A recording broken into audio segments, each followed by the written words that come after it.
வணக்கம். கேடிஎம்ல புதுசா 160 சிசி செக்மெண்ட்ல வந்து 2 பைக் லான்ச் பண்ணதாட்ட ஒரு நியூஸ் வந்திருக்கு. என்ன பைக் அப்படின்னா, எப்படியும் கேடிஎம்மோட லைன்அப்ல இருக்கக்கூடியது ஆர்சி அதுக்கப்புறம் டிக். இந்த 2 பைக்கு 160 சிசி செக்மெண்ட்ல வந்து வரப்போதாட்ட நியூஸ் வந்திருக்கு. இது கிட்டத்தட்ட பார்த்தீங்க அப்படின்னா ஜூலை 2025ல வர மாதிரி ஒரு நியூஸ் வந்திருக்கு. எந்த அளவுக்கு உண்மை அப்படிங்கிறது தெரியல. ஆனால் நம்ம கூகுள் வந்து போட்டிருக்கு. இதோட எக்ஸ்பெக்டட் ப்ரைஸ் பார்த்தீங்க அப்படின்னா டியூக்கோட ரேட் வந்து 1,70,000, ஆர்சியோட ரேட் பார்த்தீங்கன்னா 1,80,000. இது வந்து ஃபிக்ஸ்டு ரேட்டு கிடையாது, கன்ஃபார்ம் ரேட்டும் கிடையாது. இந்த ரேட்டுக்கு இந்த வண்டி வரலாம் அப்படிங்கிற ஒரு உத்தேசமான ரேட் மட்டும்தான் வரும். மற்றபடி எந்த ஒரு கன்ஃபார்மான நியூஸும் எதுவும் வரல. ஆனால் வந்தால் ரொம்ப ரொம்ப நல்லாயிருக்கும். நம்ம 160 செக்மெண்ட்டில் பார்த்தீங்க அப்படின்னா கொஞ்சம் வார்த்தைகள் ஃபுல்லாக வர மாட்டேங்குது, கொஞ்சம் மன்னிச்சுவாங்க.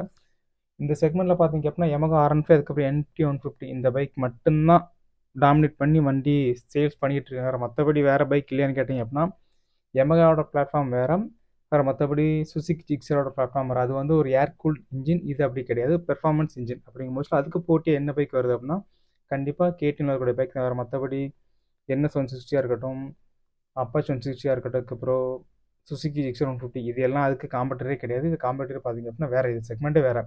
இதுக்கு போட்டி இப்போ கேடிஎம் வருது, ரொம்ப ரொம்ப நல்ல விஷயம். என்ன அப்படின்னா இப்போ தனியாளாக இருந்து தான் Yamaha வந்து அந்த செக்மெண்ட்டை ரூல் பண்ணிகிட்டு இருக்கு. கிட்டத்தட்ட பார்த்தீங்க அப்படின்னா Yamaha R15 ப்ரைஸ் வந்து நம்ம நினச்சது ஒரு 150 சிசி பைக் பார்த்தீங்க அப்படின்னா ரொம்ப அதிகமான ரேட்டு தான் வித்துட்டு இருக்காங்க. அதுக்கு ஆப்போசிட் ஒரு பைக் வந்துச்சு அப்படின்னா கண்டிப்பாக Yamahaவோட ரேட் வந்து குறையதுக்கு வாய்ப்பு இருக்குது. இன்னொன்று, போட்டிகள் அதிகமாக இருந்தால் மட்டும்தான் ஒரு நல்ல ப்ராடக்ட் கிடைக்கும். Yamaha R15 ஏற்கனவே நல்ல ப்ராடக்ட் தான்.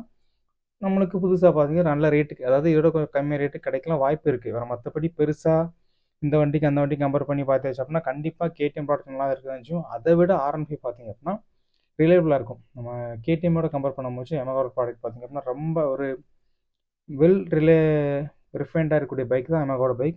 ஆர்சி ஒரு பிரச்சனை கிடையாது, டியூக்கும் சூப்பராக இருக்கும். மற்றபடி ரெண்டுக்கும் என்ன வித்தியாசங்கள் அப்படிங்கிறது களத்துக்கு வந்தால் தான் தெரியும். மற்றபடி நம்ம இன்னுமே டிசைன் எதுவும் ஒன்றுமே போடல, சும்மா ஒரு கார்ட்டூன் பைக் மட்டும்தான் கூகுளில் இருக்கிறது தவிர மற்றபடி இதோட பைக்கோட டீட்டெயில் மற்றபடி எதுவுமே போடலை. இந்த பைக் இந்த ரேட்டுக்கு வரலாம் அப்படிங்கிற ஒரு நார்மல் நியூஸ் மட்டும்தான் கூகுளில் இருக்கிற, மற்றபடி பெருசு சொல்லிக்கிற மாதிரி எதுவும் இல்லை.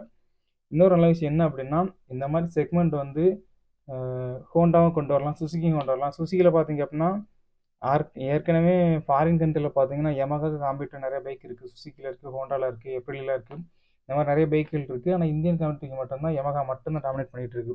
இப்போ கேடிஎம் வந்து ரொம்ப ரொம்ப நல்ல விஷயம். அதுக்கடுத்து ஹோண்டா வந்து நல்லாயிருக்கும், அதுக்கப்புறம் சுசுகி வந்து நல்லாயிருக்கு. இந்த செக்மெண்ட்டில் அவங்கள்ட்ட பைக் இருக்குது, ஆனால் ஜிக்ஸர் வச்சு நம்மகிட்ட ஏமாற்றிட்டு இருக்காங்க. ஆனால் நல்ல பைக் அவங்ககிட்ட இருக்குது, GSX 150. இது எல்லாம் நம்ம இந்தியன் மார்க்கெட்டுக்கு வந்து ரொம்ப ரொம்ப நல்லாயிருக்கும். கண்டிப்பாக நம்மளுக்கு ஒரு நல்ல பைக் கிடைக்கணும் அப்படின்னா போட்டியாளர்கள் வந்து அதிகமாக இருந்தால் தான் அவங்களுக்குள்ள ஒரு போட்டி போட்டு ஒரு நல்ல பைக் அவனோட நான் பெட்டராக பண்ணுறேன் அப்படிங்கிற ஒரு கதைக்குள்ள அவங்க வந்து நம்மளுக்கு ஒரு நல்ல பைக்கை கொடுப்பாங்க. அதை வர மற்றபடி தனியாக இருந்து ஒரு நல்ல பைக் வரும் அப்படின்னா கண்டிப்பாக ஒரு இல்லைங்களா, ஆனால் ப்ரைஸ் வந்து கொஞ்சம் அதிகமாக இருக்கும். இப்படி போட்டியாளர்கள் நிறைய வந்தாச்சு அப்படின்னா நம்மளுக்கு நல்ல ப்ரைஸில் கிடைக்கும் ஒரு நம்பிக்கை தான். வந்தால் எப்படி இருக்கு அப்படி கண்டிப்பாக சொல்லுங்கள். நானும் அந்த பைக்கை நேர்லேயே பார்த்து முடிஞ்ச ரிவ்யூ பண்ணுறேன்பா.